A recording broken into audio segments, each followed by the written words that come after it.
दादु नमो नमो निरंजनम नमस्कार गुरुदेवता वंदनम सर्वसाधवा परिणामं परंगत परब्रह्मा परम सोमम देव निरंजनम निराकार निर्मलम तस्य दादुजीवंदनम। जय गुरुदेव भगवान की जय।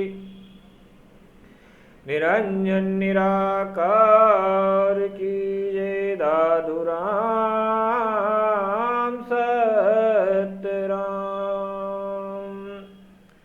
दादू जी महाराज के चरणों में प्रणाम करते हुए भक्तजनों हम कथा में प्रवेश करेंगे। हम गुरुदेव दादू जी महाराज की पावन पवित्र कथा सुन रहे हैं और ये कथा चल रही है। आप इस कथा को ध्यान से सुने और समझे कि गुरुदेव दादू जी महाराज ने अपने जीवन में क्या क्या चरित्र किए, क्या क्या लीलाएं की। इसी से के लिए मैं ये कथा लेके आ रहा हूँ और बिल्कुल साधारण और सीधे तरह से लेके आ रहा हूँ। इसी के साथ में अब कथा में प्रवेश करेंगे। गुरुदेव दादू जी महाराज ने राजा मानसिंह को उपदेश देने के बाद में किस प्रकार बिरबल की रक्षा करी। हिमालय पर्वत जाकर बर्फ में दबने के बाद बिरबल को बाहर निकाला। उधर सागर में जो जहाज डूब रहा था उसे भी सहारा देकर समुद्र किनारे लगा दिया। देवनगर के व्यापारियों ने सारा धन गुरुदेव दादू जी महाराज के चरणों में कपिल मुनि और हिंगोल मुनि के द्वारा पहुंचाया और गुरुदेव दादू जी महाराज ने कपिल मुनि और हिंगोल मुनि दोनों को उपदेश दिया। ये कथा हमने अब तक सुनी। अब कथा में हम प्रवेश करते हैं। गुरुदेव के से एक शिष्य हुए हैं मस्किन दास जी, जिनका जन्म गुरुदेव दादू जी महाराज की असीम कृपा से आषाढ़ शुक्ल पूर्णिमा विक्रम संवत 1634 को सामर में हुआ। ये गरीबदास जी महाराज से करीब 2 वर्ष छोटे थे और उनके 2 वर्ष बाद 2 लड़कियों का जन्म हुआ। एक का नाम था राम कुमारी और एक का नाम था श्याम कुमारी। यह श्रावण शुक्ल द्वितीय विक्रम संवत 1636 को दोनों जुड़वा जन्मी। यह मस्किन दास की छोटी बहनें थी। इस प्रकार मस्किन दास जी और राम कुमारी जी और श्याम कुमारी जी और ये गरीबदास जी के तीनों भाई बहन थे।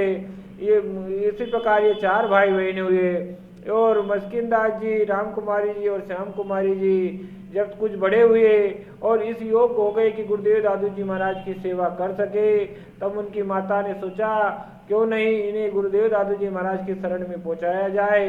अब इस योग्य हो गए हैं। तब मस्किन दास जी की माता ने, जो गुरुदेव दादू जी महाराज के दर्शन करने जा रहा था एक व्यक्ति, उस व्यक्ति को एक लेटर दिया और तीनों बच्चों को उनको सुपुर्द कर दिया कि गुरुदेव दादू जी महाराज की सेवा के योग्य हैं, इन्हें गुरुदेव दादू जी महाराज की सेवा में लेकर गुरुदेव के सुपुर्द कर देना। इस प्रकार से वो व्यक्ति मस्किन दास जी की माता के वो बात सुनकर उन्हें तीनों को ले जाकर गुरुदेव दादू जी महाराज के चरणों में बिठा दिया और गुरुदेव दादू जी महाराज को मिला। तब गुरुदेव दादू जी महाराज ने उस लेटर को पढ़ा। उसमें लिखा था, गुरुदेव आपके चरणों में सादर प्रणाम। ये बच्चे आपकी सेवा के योग्य हो गए हैं, आप इनका कल्याण कीजिए और आपके चरणों में रखिए। इस प्रकार का भाव जब मस्किन दास जी की माता का देखा, तब गुरुदेव दादू जी महाराज ने उन तीनों के सर पे हाथ रख दिया और अपना शिष्य स्वीकार कर लिया। इस प्रकार मस्किन दास जी, राम कुमारी जी और श्याम कुमारी जी को गुरुदेव दादू जी महाराज ने अपना शिष्य बनाया और इसके बाद में गुरुदेव दादू जी महाराज ने उन्हें ब्रह्म भक्ति दे दी और सतनाम मंत्र का उपदेश देकर उस पद्धति को भी बता दिया। एक दिन जब गुरुदेव दादू जी महाराज एकांत में बैठे हुए थे, तब गुरुदेव दादू जी महाराज ने गरीब दास जी को, मस्किन दास जी को, राम कुमारी जी और श्याम कुमारी जी को बुलाया और फिर उनको उपदेश दिया और ये पद गा के सुनाया। वो पद इस प्रकार था, आप आपने में खोजो रे भाई, वस्तु अगोचर गुरु ही खाई। जो मही बिलियो मखन आवे,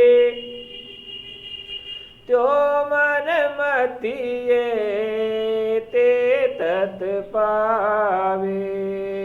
काष्ठ हुतासन समाई, त्यो मन माही निरंजन राई।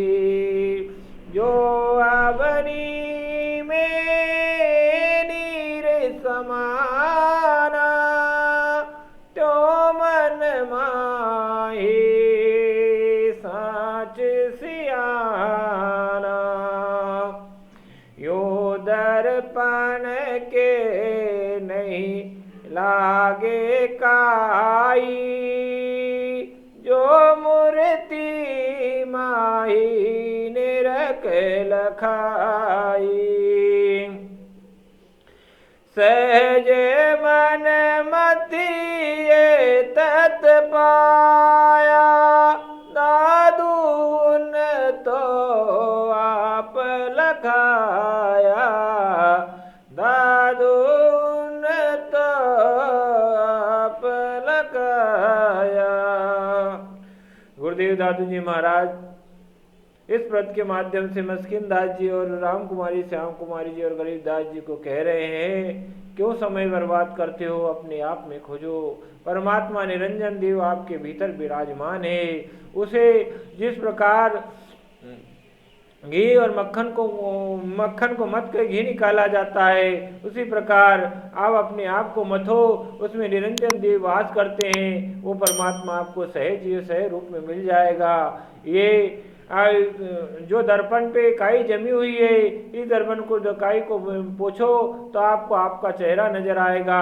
इसी प्रकार परमात्मा आपको नजर आएगा। इस प्रकार गुरुदेव दादू जी महाराज ने गरीब दास जी और मस्किन दास जी इनको उपदेश दिया। तब उपदेश देने के बाद में गुरुदेव दादू जी महाराज के बताए हुए रास्ते पर चारों भक्ति करने लगे और परमात्मा का भजन करने लगे। इस प्रकार गुरुदेव दादू जी महाराज के 52 शिष्यों में से मस्किन दास जी, राम कुमारी जी और श्याम कुमारी जी 30वें, 31वें और 32वें शिष्य हुए। और ये दोनों भाई श्याम कुमारी जी और राम कुमारी जी दोनों योगनियाँ हो गई और एक अच्छे सिद्ध साधक हुई, जिन्होंने अपना साधना इस नारायणा ही बनाया। और मस्किन दास जी किसी से परंपरा चलती रही। मस्किन दास जी महाराज दादूपंथी संप्रदाय के तीसरे आचार्य भी हुए। गरीबदास जी महाराज के बाद में तीसरे आचार्य उन्हीं को नियुक्त किया गया था। इसी प्रकार गुरुदेव दादू जी महाराज की पीठाधीशों में मस्किन दास जी का नाम भी आता है। इसी और गुरुदेव दादू जी महाराज की मस्किन दास जी महाराज पर असीम कृपा रही। जिस प्रकार गुरुदेव दादू जी महाराज ने इन चारों का कल्याण किया, उसी प्रकार सभी संत भक्त जो भी गुरुदेव दादू जी महाराज को स्मरण आज भी करता है, उनका गुरुदेव दादू जी महाराज आज भी ध्यान रखते हैं और कल्याण करते हैं।